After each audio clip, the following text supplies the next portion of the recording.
Hello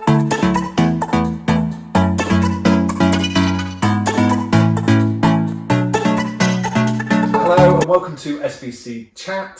Today I have Brian and Viv with us. Do you want to introduce yourself? Any interesting facts? Go with it. I'm Viv. And I'm Brian. We've been married for 50 years. Okay. We both come from Fulham and we moved to Streatham in 1900 and frozen to death just before we got married. We have 3 children. Okay. Simon lives in Canterbury with his wife and 4 children. Jake we adopted and he lives in a care home in Rustington near Littlehampton. And then our daughter is Sarah Burns. Who you all know. Everybody knows Sarah Burns, married to Paul, and they have 2 children, Rebecca and Tom. So I know you you spoke about your children, but you used to do fostering, didn't you? Yes. So what was that like? How did that happen and all those? How did that happen? That started by our group scout leader when we were with the 16th Fulham, fostering babies for National Children's Homes, I think it was at the time. And they fostered babies that were up for pre-adoption. And we thought, oh, this would be nice, we'd like to do this as well. And to cut a long story short, Simon went to a preschool in Streatham. One of the leads there was on the fostering committee for Lambeth. And when she said, oh, why don't you be a preschool leader? So I said, no, we're thinking about fostering actually. And she just turned up with all the paperwork. We filled it in and lo and behold, 40 years later we retired. We retired about 18 months ago. So we started in 76 and we finished in about 2017. Okay. So and we had about 120 children that we fostered in that time for Lambeth. Some of which we do still see. Some we get cards from at Christmas. Others you don't really want to see anymore. Yeah. But such is life of children now. So we've always been involved with children of all ages. We did lots of youth work with Streatham Baptist Church, accompanied children to Austria, and we took our foster children with us as well as our own, and we brought them back. Lots of scout camps and all parts of the British Isles. And in 1996 we got involved with Abbeyfield, Streatham, and then after a while we took it on as directors and we retired there last year. Yeah, last year, because we were moving too far away to run it anymore. And Abbeyfield still goes on. So yeah, we had 20 years running a home, well 2 homes actually, in Streatham for senior citizens. And that was all linked in with Streatham Baptist Church, yeah.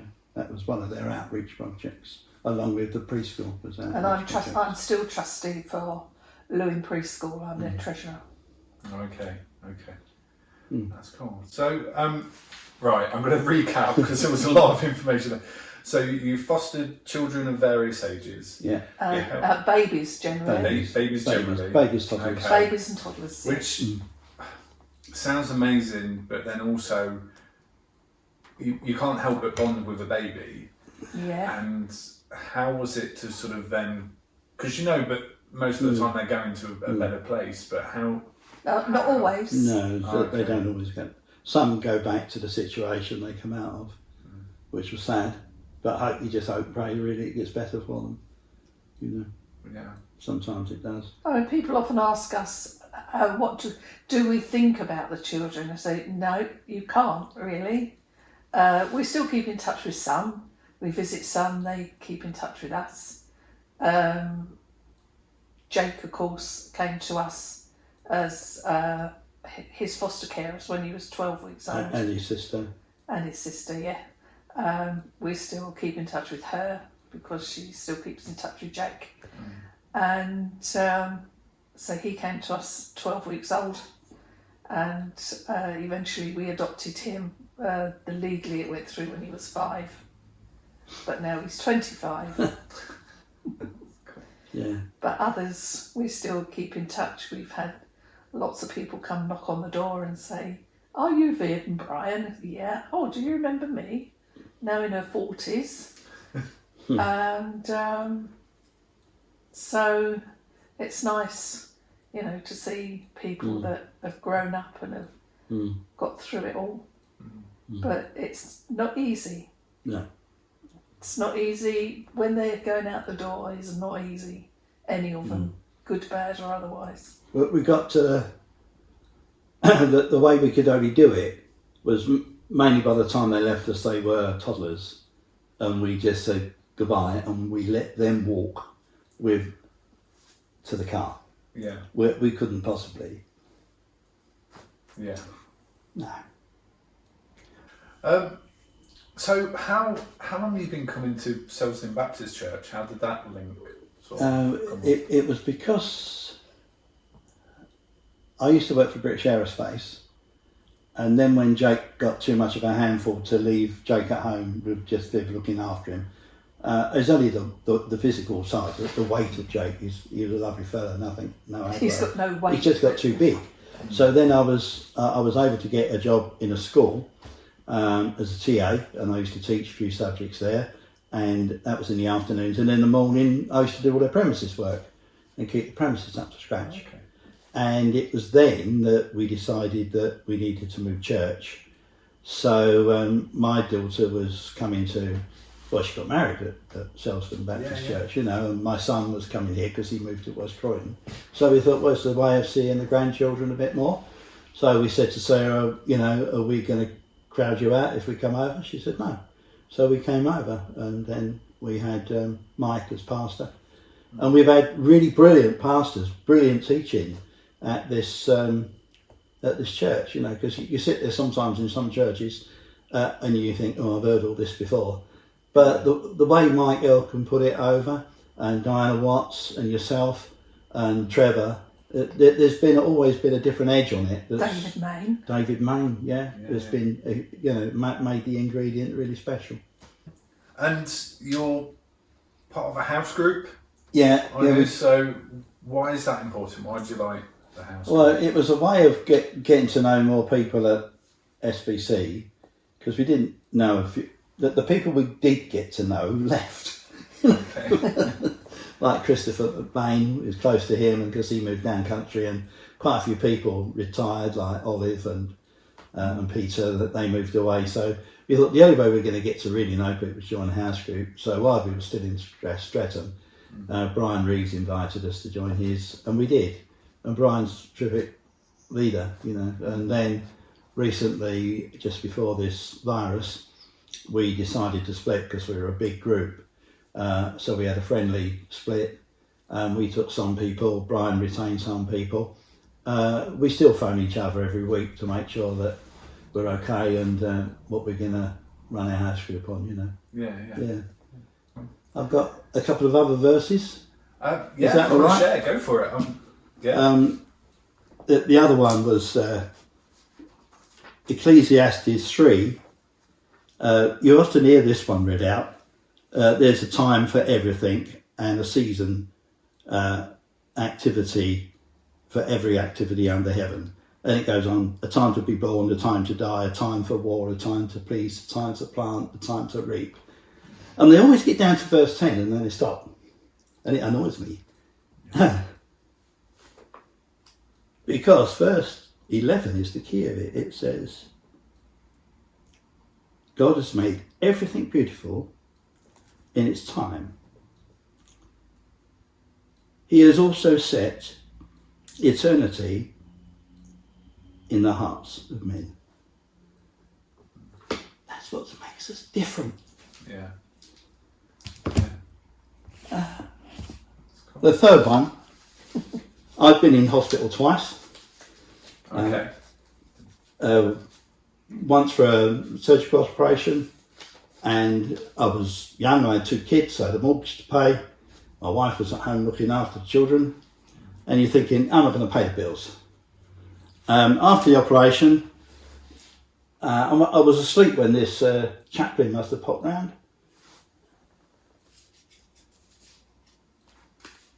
Chaplain left me this. Viv can read it. The other way. I didn't see him or her. My God will supply every need of yours according to his riches in glory in Christ Jesus. That's Philippians 4, verse 19. So that's when the chaplain came round in the mid-70s. Towards the end of the 70s, I got hit on my motorbike, again, back in a different hospital, with a broken back, ribs, fractures, all sorts of things. Couldn't walk. Again, I was asleep. Sleeps a lot. Chaplain comes round again, didn't know who it was. This is what they left me. Both 2 little bags of lavender. It's the same one. That's right. It says, my God will supply every need of yours according to his riches in glory in Christ Jesus. Philippians 4, verse 19. So, 2 hospital visits that I didn't really want. 2 chaplains that I never met. Same Bible verse. That's really cool. And it doesn't say you can have what you want. It says, my God will supply every need. Yeah. So he's not going to make you rich. No. But he'll get over.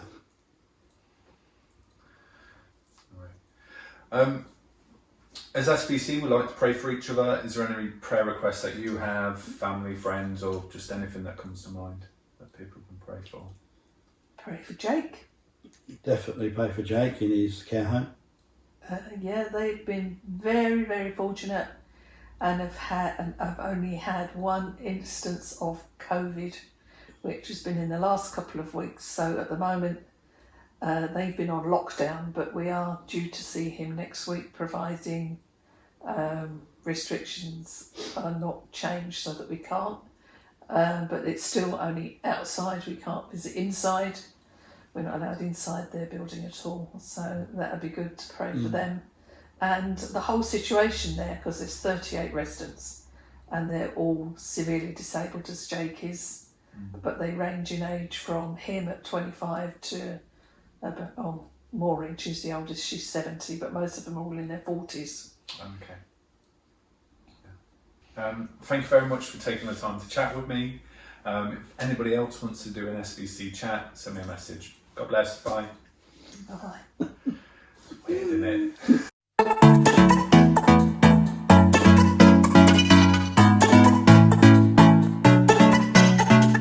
Yeah. That was cool. I'll get the 5 now. Yeah. That will be a check.